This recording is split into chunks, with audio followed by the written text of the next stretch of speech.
Tātad, ko mums šie drošinātāji līķi pēc šī eksperimenta pastāsta? Un tas nabaks pat nepārdega. Kaut kas šāds man pat sapņos nerādījās.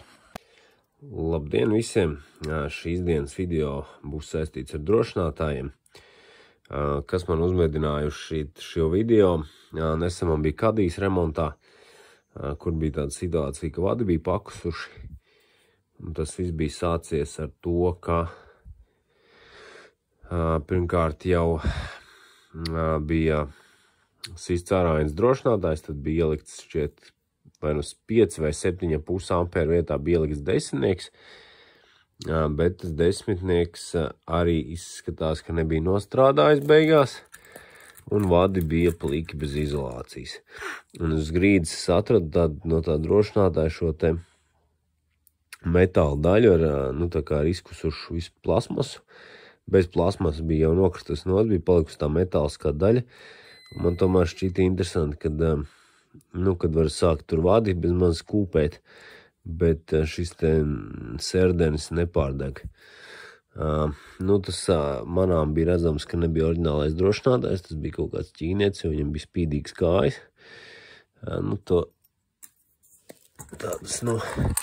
Es nezinu, es tiem ķīniešus uzreiz varu pateikt, tiem neoriģināliem, viņiem tāds, uzreiz var redzēt, ka tās kājiņas ir tādas kā chromētas bez mazliet. Tas bija kaut kur dabūts, jā, un tad, un tad tam bija, diemžēl, sekas, arī finansiāls beigās. Tāpēc, pirmkārt, jau pirmā lieta, ko es visiem gribu teikt, ja jums izdeg desmitnieks drošinātājs, tas nenotiek tāpēc, ka viņš ir pa mazu. Jo, ja jūs ieliksiet 15, tad jau tā ķēde ies pārslodzē un sāks kaut kas, jo tie vādi ir rēķināti uz 10, viņi nav rēķināti uz 15. Ja tur kaut kas sit ārā, tad jāmeklē problēma, jums jāliek lielāki drošinātāji, bet, tā, diemžēl, arī cilvēki dara. Bet, šīs dienas video būs tāds kā priekš sevis interesants tāds arī eksperiments. Man ir vesela čupiņa drošinātāji, pa kuriem es esmu pilnīgi droši, ka viņi ir kaut kādi neoriģinālie, jo viņiem nav nekāda marķējuma virsū. Un kā redzams, viņi ir pasvaigāki. Tas varētu būt no kādām signalizācijām tā, kas ir tās parastās. Un interesanti tas, ka, piemēram, šeit var redzēt, nezinu, kamerā redz nedaudz, cik viņš trāsns, piemēram, šim tas te vidū tā daļa, kurai būtu jāpārdeg. Ir kā 15 arī tepat ir, un varbūt viņš saplacināts, grūti jau pateikt, bet vizuāli tas stipri biezāks. Tad, lūk, gribu pārbaudīt šo čupiņu. Jūs viņus nevienam autors tos nelikšu virsū, pa kuriem es neesmu droši. Pretī liksim kādu no oriģināliem, kas nāk uz rūpnīcās konveja, tad šie te Littelfūs drošinātāji, kas iet lielajā daļā Eiropas auto uz konvejeru. Un pastīsimies tādu, kāda ir šī starpība. Droši vien uztaisīsim sākumā tā kā slodzes testu, un pēc tam varētu izslēgumu testu. Un pastīties, kāda ir tā starpība starp šiem un šiem. Tad 15 ampēri tie. Kāds būs tests? Tests būs diezgan primitīvs. Es arī šajā video, nepretendēju kaut kādu laboratorisko testu, baigi pārgudro. Viss būs vienkārši. Tad šis motors kaut kur normāli griežoties, viņš tērē ap 12 ampēriem. Tas tests būs tāds, kad viņš griežās. Šeit būs uzlikt šīs ampēru mērāmās stangas virsū uz vada barošanas, osciloskopā ies šī te līkne, un es vienkārši paņemšu šo metinātāju cimdu, bremzēšu no šito te motoru, un pastīsimies pēc tam, pie cik ampēriem izdeg kurš drošinātājs. Tāds, lūk, tas tests. Es savādāk īsti nevarēju izdomāt, man bija variants, man vēl tāds, viņš te palika labi. Ir tāds pulsveida tas barošanas bloks, bet viņam ir tas, kad es nezinu, tur ķīnieši bija rakstījuši, ka viņam ir 30 ampēri, bet es pastījos iekšpusē uz tiem vadiem. Man toči nelikās, ka viņam 30 ampēri, tāpēc domāju, labi. nekūpināsim to nost. Šitas ir tāds labs variants, jo viņš tā diezgan, es ceru, ka viņš tā diezgan līgani, šī ampēra līgani pieaugs, un mēs varēsim redzēt, kurā šī te kalna brīdī, pacēluma brīdī viņš pārdegs un pēc tam nomērīt, cik tur ampēri ir ar kursoriem. Tā kā labi ķersimies pie darba. Tā, pirmais tests ir pavadīts. Un pirmais upurs mums ir šis te oriģinālais drošinātājs. 15 ampēri, kā atgādina, tātad ir šis te nomināls. Bremzēja, un tajā brīdī, kad pārdega, kā mēs varam redzēt, ir, šis te virsotne ir pie 19 ampēriem, praktiski 20 ampēri. Ko, liksim kādu no šiem nabagiem iekšā un skatīsimies, kāda ir situācija. Nākamais drošinātājs no tiem, kas man nepatika, ir kapitulējis pie 22 ampēriem. Jāsaka, nav tik slikti. Skatīsimies vēl kādu. Nākamais eksponāts mums kapitulēja jau pie nieka 11,52 ampēriem, kas tātad ir zem nomināla. Nākamajam arī šis rādītājs nav pārāk slikts, ir 20 ampēri, kas ir ļoti tuvu oriģināliem. Man liekas, ka 19 bija oriģināliem, jā. Labi, skatāmies vēl kādu. Jā, vēl viens, tas jau ir 23,5.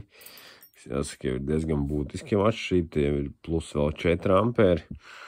Un plus vēl jāskatās, jāsaka, ka viņš ir tas nabaga kursors, ka man ir apnicis drusku. Teiksim, kaut kāds tas vidējais pēc tam ir bijis pat 25 ampēri, kas jau tātad jau ir virs šī te nomināls kaut kādu brīdi, viņš pat 10 ampēri palaidis, tā kā, īpaši labi tas nav, jā. Tam, kas tikko izdega, jāsaka, viņam arī vizuāli ir, vēl viens tāds pats, viņam vizuāli diezgan izskatās tāda plata tā, vidus daļa, kas arī droši vien spēlē kaut kādu lomu, un viņi droši vien stipri saplacināt, bet tomēr tas materiāls tur ir vairāk, acīm redzot. Tad vēl viens, kurš ne tikai izturēja, bet izdega tikai jau pie 25 ampēriem. Un, jāsaka, vizuāli, viņu vispār te bija pa 2, tāpēc es parādīju uzreiz arī pēc tam.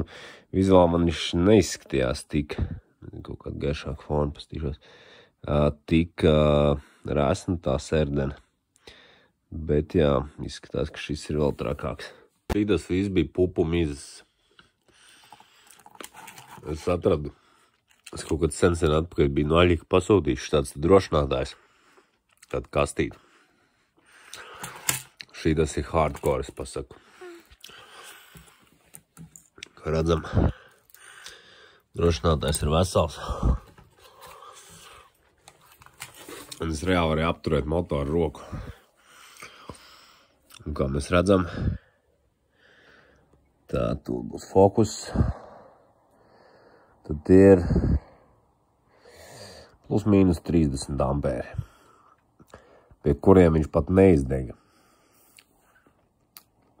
Tas ir vienkārši bomba. Tas principā ir reiz 2 nomināls drošinātāji. Jautājums, kad viņš vispār izdegt. Tagad, protams, man ir zināma interese paskatīties. Uz augšas neiešu vairs soli nekādu. Bet paskatīties 5 un 10, pie cik ampēriem tie izbirs. Kaut kas šāds man pat sapņos nerādījās. Tur ir 10 ampēru drošinātājs, sarkanais. Un paskatieties, cik ampēri. Un viņš tik un tā nepārdega. Tātad 10 ampēru drošinātājs spēj caur sevi izlaist 40 ampērs, pie tam viņš nepārdeg.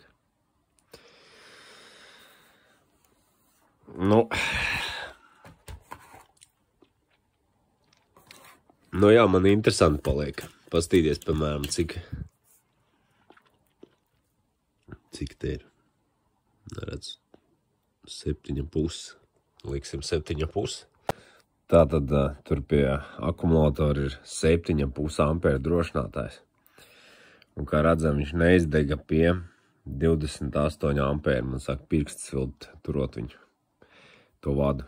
Tas vienkārši, te neuzkāp līdz 3,8, tāpēc, ka viņš vienkārši, nespēja izlaist to amperāžu tik lielu cauri, bet viņš nepārdeg tik un tā.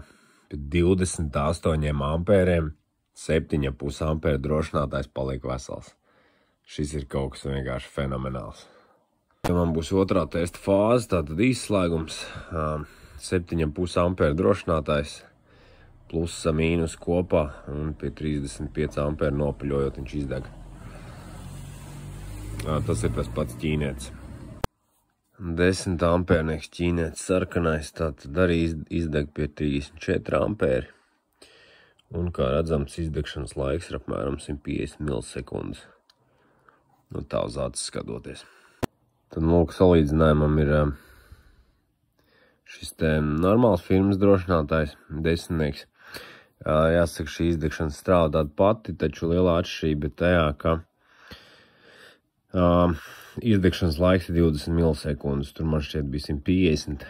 Ko tas nozīmē? Tas nozīmē to, ka jo vairāk ir šī te stieplītes materiāla vidū, jo ir ilgāks laiks vajadzīgs, lai viņš pārdegtu, izkustu, teiksim tā. Tas nozīmē, ka šīs te milisekundes savā ziņā arī norāda to, kad ir ļoti atšķirīgs šis metāla daudzums tajā potenciāli, teiksim tā, pārdegšanas vietā potenciālajā, tātad šim ķīniešu drošinātājiem viņš ir praktiski, uz acu rēķinot tie kaut kādi 7 reiz vairāk, principā metāla, ja mēs ar laiku salīdzinām nekā šim te normālajiem drošinātājiem. Tikko izcep vienu no šiem uz izslēgumu. Tas ir tāds kā sākumā tur viens no tiem testētajiem uz bremzēšanu motoru. Pastīsimies arī, kādi ir rezultāti. Izstāsta, ka 3-4 ampēri tur viss plus mīnus visiem ir. Tas arī atkarīgs ir no akumulatora, kas man liekas, man jau ir palādējies ārā, bet labi, tas tā. Bet varam redzēt, tās ir 10 milisekundes. Manā skatījumā ļoti labs rādītājs. Kaut gan šis, tā kā manāmas nekādas marķējuma pēdas viņam nav, kas tas par ražotāju. Es teikšu, ka neskatoties, ka viņš ir tas, tā teikt, aftermarket, es domāju, ka šo varētu uzskatīt par, diezgan līdzīgus kā oriģinālais. Viņš nav no tiem sliktākajiem. Un te arī fiziski redzams, ka tā vidū tā stiepla nav pārāk resna. Tad šis grafiks jau ir oriģināliem 15 ampēru drošinātājiem. Par oriģinālo sauc to, kas izņemts no mašīnas, kas bija uz konvejeru virsū. Tas ir arī 10 milisekundes, līdzīgi kā šim te iepriekšējam. Pēc kā mēs varam secināt, ka viņu veiktspēja un kvalitāte ir līdzvērtīga. Kaut gan tas viens kā bija tāds bez nosaukuma, taču savu darbu viņš izdarīja nesliktāk kā oriģinālais. Un šādi izskatās pret lampu. Šie te 3 drošinātāji no tā Ķīnas komplektiņa. Un kā mēs redzam, ir diezgan grūti pamanīt kādu atšķirību šajās stieplītēs pa vidu. Teiksim, es pat gribētu teikt, ka viņi ir štancēti, vienkārši mainīt plasmas un krāsu.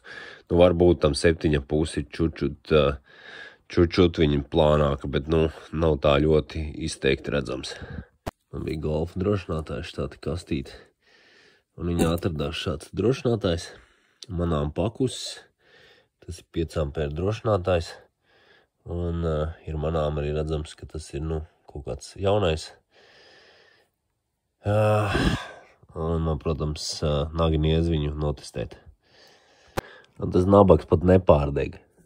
5 ampēru drošinātājs. Tūlīt parādīšu. Es nevaru vienkārši vairāk tā motoru nobremzēt, vairāk, kā viņš tur bija. Un tad maksimums 34 ampēri. Jūs iedomājaties, ka tas ir pa kosmosu. 5 ampēru ķēdē tiek palaist 34 ampēri. Tas ir vienkārši vāks. Ražotāja mājaslapā atrada te interesanta informācija, tā saucamā datu lapa. Un te ir tāda interesanta tabuliņa, kur redzams, kad pārdegšanas laiks atkarībā no, teiksim, pārslodzes drošinātājiem. Tātad, pie 110% tas ir, praktiski arī var neizdegt, tāpēc varbūt arī ir tā, kad principā viņš pie kaut kādiem 19 ampēriem, 15 ampēru drošinātājs tika izdega, kad viņam ir rezerva zinām. Bet interesantāk varbūt ir jau šī daļa, kur ir 200% pārslodze, kas tad šī 5 ampēru drošinātāja vietā, kas tur pēdējo testēja, tā lielā gadījumā būtu 10 ampēri, tad normālam drošinātājam pie dubultas slodzes vajadzētu izdegt tātad no 150 milisekundēm līdz 5.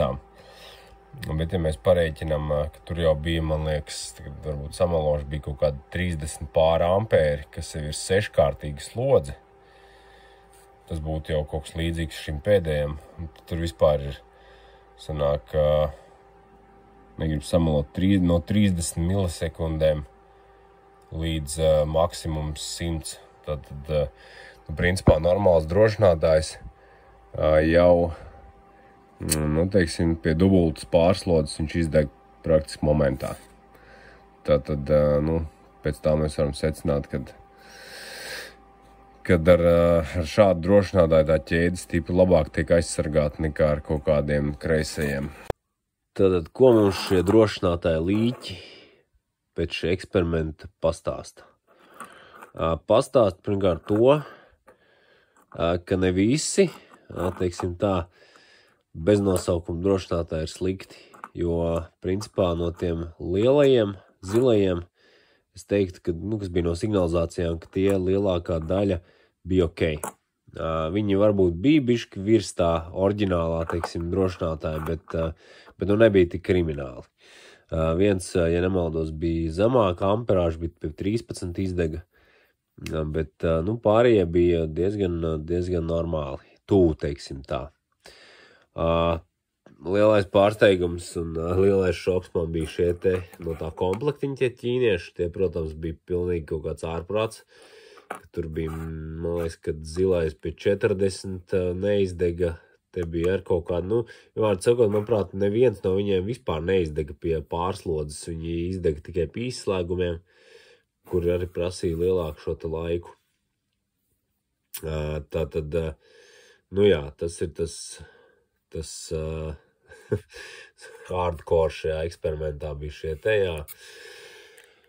Bet, tā problēma ir tāda, kad neviens jau nesaka, ka ķīnieši nevar uztaisīt ekvivalentu normālam drošinātājiem.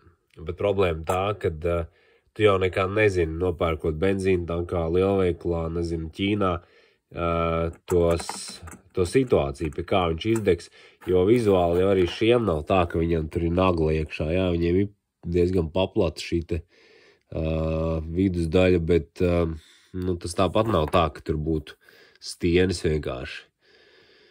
Tā kā, ir ko padomāt, jā, kā jau teicu, man izvēle ir absolūti, ir tikai vienīgi lietot oriģinālie labas kvalitātes drošinātāji.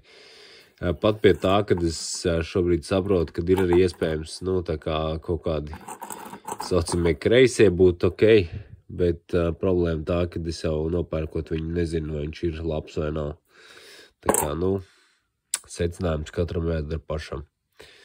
Tā kā, paldies, kas noskatījās, un tad jau līdz citam video. Ielieku tīkšķi patika.